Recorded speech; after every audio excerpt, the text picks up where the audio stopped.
Hello there, welcome back to the channel, and today we're evaluating one of the most deadly, destructive, and outrageously oversized and overpowered starships ever to exist in the Andromeda Universe, and that would be the Magog satellite ship.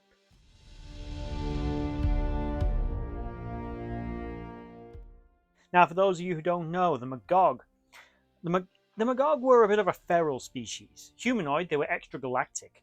The Commonwealth had actually been dealing with sort of feral Magog for thousands of years. The Magog reproduce by, that's the delicate way of putting it. They infest another being with their genetic material against its will. That genetic material will go into larvae, and those larvae will eat the host from the inside out, eventually killing the host and emerging. They then will mature rather rapidly depending on the availability of food. Magog are genderless in of itself and look like the worst nightmare of a teddy bear you've ever seen. Clawed hands, the ability to spit acid, or sort of a paralytic acid, so I say. It doesn't actually dissolve you, it just kind of paralyzes you so they can feed on you. And they are just known to be feral and slaughter all kinds of life that they encounter, particularly having a grievance against sentient beings. Although, like any race, there is diversity, and there were some of them, such as Reverend Bohemiel, who was actually a decent sentient being who did not harm others. That said, that does not account for the trillions of others of his kind that did, and for thousands of years the Commonwealth dealt with them like this. The most common type of Magog ship you would encounter were the swarm ships. These were small fighter-like craft that would attach themselves like limpets to the outer hull of a starship and then use their reinforced prow to burrow their way through the hull, and then the Magog would swarm the ship. The Magog didn't actually like to simply destroy an enemy vessel. Their target was not the ship, its technology. They weren't interested in territory necessarily.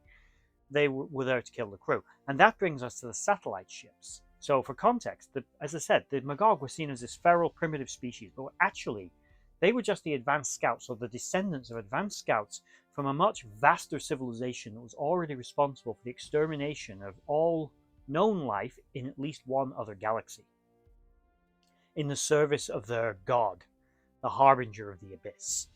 A trans-dimensional entity made of rage, basically, that just wanted everything killed and used the Magog to do it, and just its presence fueled their anger and their hatred. They let it flow through them. It was a pathway to many, many dark abilities, mostly killing. But that was the Magog in a nutshell. The main force of the Magog was actually centered in a ship known as the World Ship, which we're not covering today, but in brief, that was basically a Dyson sphere with engines. The satellite ships were a miniaturized version. No two were exactly alike, despite some depictions of them being relatively similar. They varied in size and composition. Effectively, what they would do would harvest a small moon, thousands of kilometers across potentially.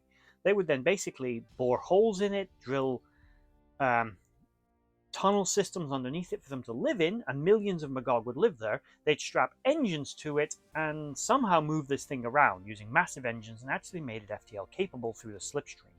They would be filled with thousands of swarm ships, and just a single one of these vessels could lay waste to whole sectors. Many of these ships were also armed with a point singularity cannon, a type of weapon that could defeat any known warship's defenses. There was simply no defense against it. The only thing you could do with the point singularity cannon was get out of its way and hope it couldn't hit you. They were very long range, high speed weapons that just tore through any known defenses. And the Magog had them in abundance and would often arm their satellite ships with said weapons. The satellite ship's function was effectively a harvesting ship. Its purpose was to go ahead of the main body of the Magog force, which, bear in mind, this was already basically a massive powerhouse of a starship in and of itself. It would attack isolated worlds, usually avoiding core worlds or major planetary settlements or homeworlds. It would attack colonies, outposts, mining settlements, other ships, certainly. But its main job was actually to locate and identify useful resources for the Magog. So, mining settlements. They would slaughter the population and then take over the mine and begin strip mining. As well as, this was to identify resources that the Magog as a whole could use to further their plans of ultimate galactic domination and extermination. Magog were pretty evil. The satellite ship, though, was a very impressive weapon in and of itself.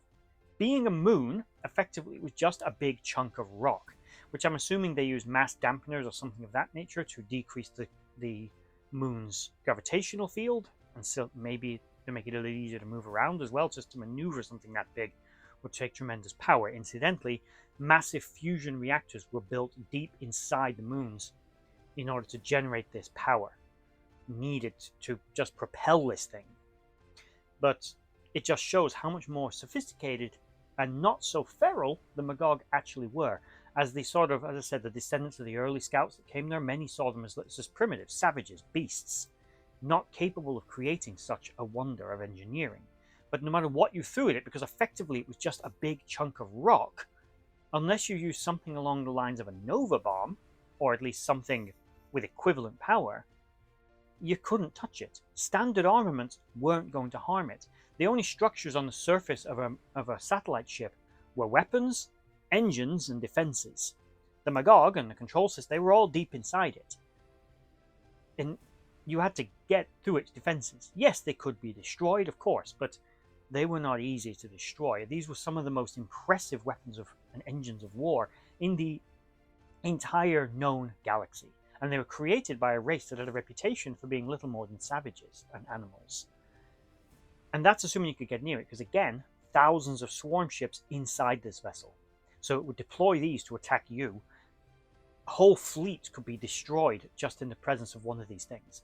No two, as I said, were exactly the same, but the Magog likely, in my opinion, considering we did see several of them on screen at once at one point, engaged in battle, they seem to be of a similar mass, so it's likely the Magog maybe not prefabricate the parts, but certainly have a design and an element in mind for how they're going to build these things.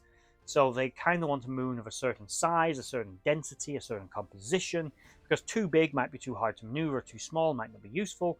And if it's full of resources they need, maybe they don't want to use it as a weapon ship. So they would probably pick dead rocks that they can just throw around and use as a weapon. How many they had is not clear, but it's too many. And whatever the number is, even if it's one, it's too many. And we do know it's more than one because the Magog were operating multiple of these ships. And again, they try to avoid main space routes and major civilizations because they didn't want the other races, particularly races like the Commonwealth or the Nietzscheans, or basically the big powers, knowing that they had these things because they didn't want them to be a target. It's a bit like the Bismarck in the Second World War, kind of just tiptoeing around everybody, not wanting to engage until the time was right. Which isn't what the Bismarck did, but there was an attempt at an analogy. The ship was incredible.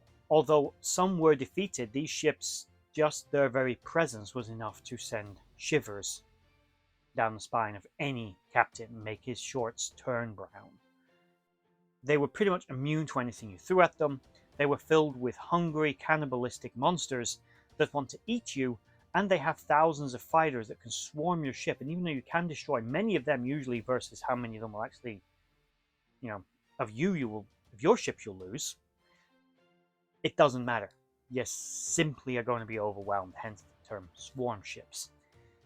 These things, again, they took over whole worlds with ease, because millions of Magog plus thousands of ships, plus the sheer firepower the satellite ship itself could bring to bear, was a impressive force to be reckoned with. But let me know, what do you think of these ships? Is it kind of a cool concept that they took an entire moon and just turned it into a physical weapon, a ship? Because that's all effective these are. They're just a weapon, really. They're just a transportation mechanism for the Magog and the weapon systems that they're going to use to obliterate their enemies. But what do you think? Is it a cool concept? Would you ever peg the Magog as being able to do it? They were always portrayed as a threat, but did you ever see them as going to be this? Let me know in the comment section down below your thoughts on the Magog, their ships, their technology, and just generally how vile they were. We're now at the end of this video. If you made it all to the end, thank you for watching, and bye-bye.